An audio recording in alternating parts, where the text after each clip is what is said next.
Hi guys, welcome back to the channel, and if you're new here, it's great to meet you. I'm Stella, and today I'll show you how to make this miniature IKEA-inspired cabinet, and just like the previous part of my dollhouse craft room, it's made of separate modules. You can mix and match to create different pieces of furniture. As always, there's a free printable template to help you make your own version, and you'll find all the info and the download link in the video. So now, let's get started. We'll begin with the first module, a chest of drawers, since it's fairly simple to make and a good way to ease ourselves into the project. So first, we'll cut this part of the template a handful of times and we'll stack all the layers until we have a final piece that's about 4mm thick.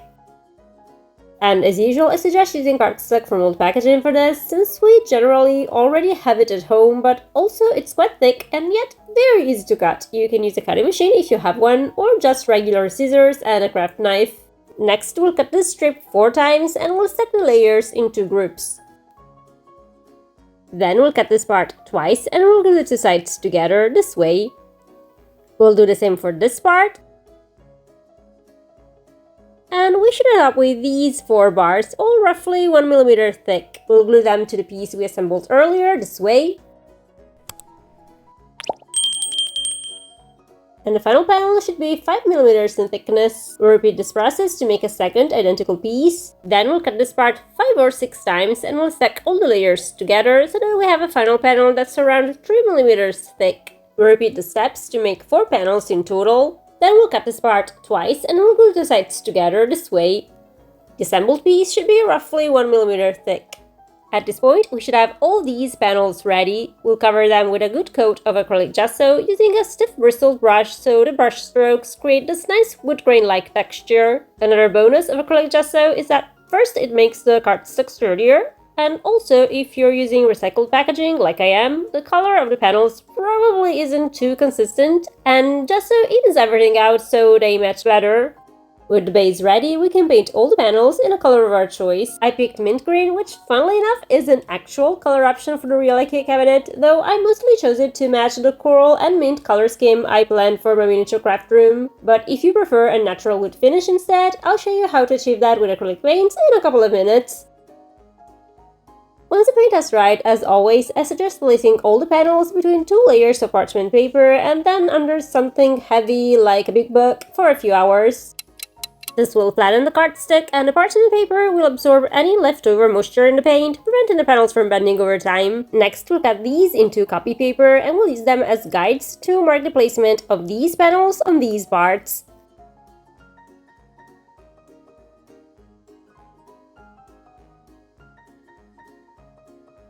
After that, we'll just have to assemble all the pieces like this.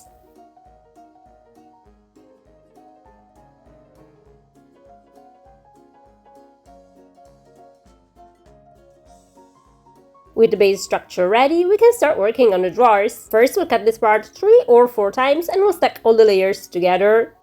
The final piece should measure around 2mm in thickness, and just a little tip, if you're using my free printable template, you can cut these holes with a small hole punch, or you can pierce them with an awl and then make the hole bigger with a pen. Repeat the same step for these parts and for this one, but this one we'll have to make twice.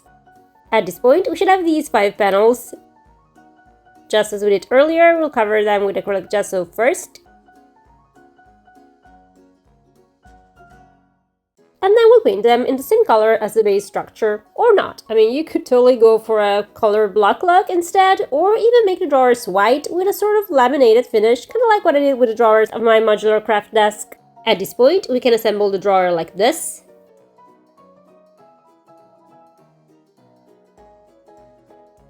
Leaving this front panel aside for a moment, then we'll grab a toothpick and a couple of wooden beads and we'll combine them like this. And if you've watched some of my previous videos, you'll know I love using these beads, and I'll have them linked in the description along with all the other supplies I used for this project just in case. But if you can't get them, any other bead will do. You can just paint it to match the colors of your cabinet. We'll slide the resulting little knobs into these holes.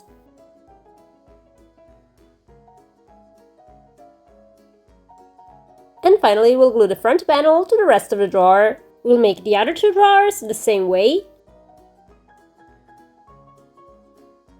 And with the first module ready, we can move on to the next one, a tiny display cabinet. First, we'll cut this part several times and we'll stack all the layers together until we have a final piece that's around 4 millimeters thick. Next, we'll cut this part 4 times and we'll glue layers in pairs.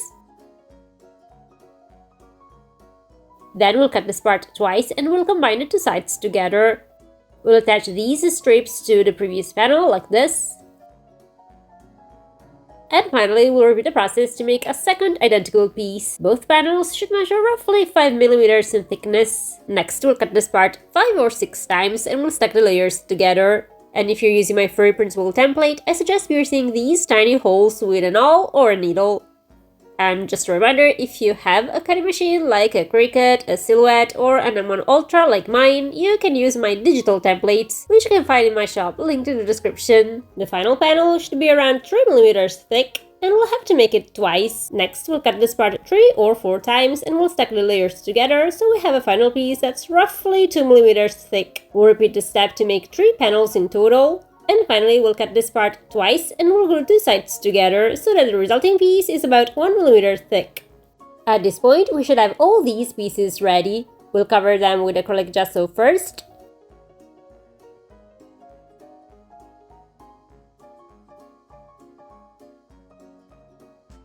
Then we'll set these 3 panels aside for a moment and we'll paint all the others the same color we use for the rest of the cabinet.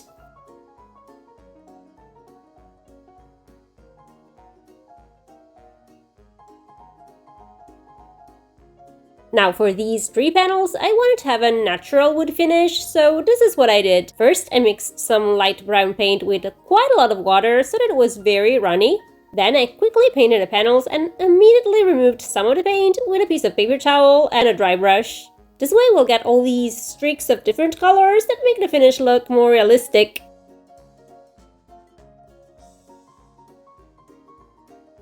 Time to assemble. First, we'll cut this part and we'll use it as a guide to mark the placement of the shelves.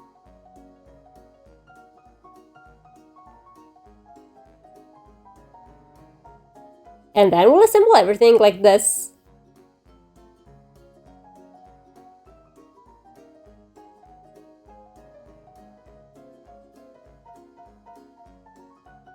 And with the base ready, we can start working on the doors. First, we'll cut this part twice and we'll glue the two sides together. We'll do the same for this part. And for this one, but this one we'll make twice. We'll attach the resulting 4 bars, which should all be 1 millimeter thick, to this part.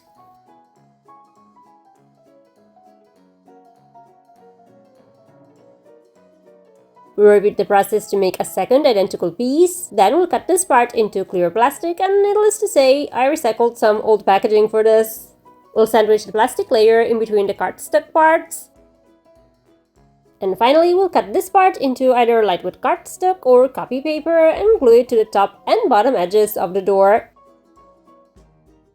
Next, we'll use a nail file to sand this edge so that it's a little rounded. And at this point, we can coat the cardstock frame with acrylic gesso first.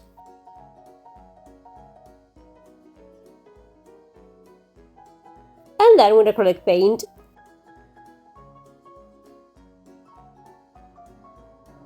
And in case you get a tiny little bit of paint on the plastic part, you can simply scrape it off once it's dry.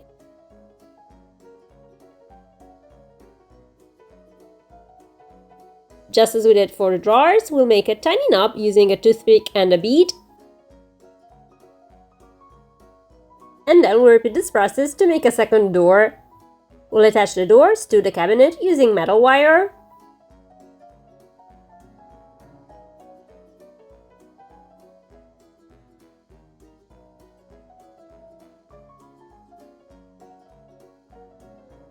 And at this point, I noticed the doors fell back into the cabinet when it was flat, so I made a little toothpick door stopper. I actually had the same issue with my barbecue grill cabinet too, so maybe I'm doing something wrong. I would love some feedback.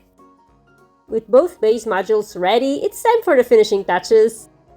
First, we'll cut this part 5 or 6 times and we'll stack all the layers together so that we have a final piece that's around 3 millimeters in thickness. We'll make a second identical panel and then we'll cover both with acrylic gesso first. and then with acrylic paint. And again, we'll use the diluted paint and clean brush method to create that wood grain effect. We'll glue one panel to the top of this cabinet, and we'll keep the second one movable so we can place it on the chest of drawers whenever we want to use it as a separate piece. Next, we'll cut this part quite a few times and we'll glue all the layers together until we have a final piece that's around 5mm thick. We'll make a second identical piece. Then we'll cut this part 5 or 6 times, we'll stack the layers together, and we'll repeat the process to make 4 little bars in total, all roughly 3mm in thickness. We should it out with these 6 elements, and once again we'll have to coat them with acrylic gesso, and then acrylic paint.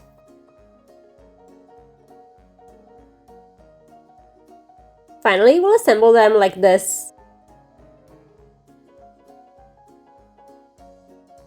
And our miniature IKEA-inspired cabinet is ready. As promised, here's the link to the free printable template, and if you want to know how you can make a completely modular desk for your dollhouse craft room, you should watch this video next. And this is all for today. Until next time, bye!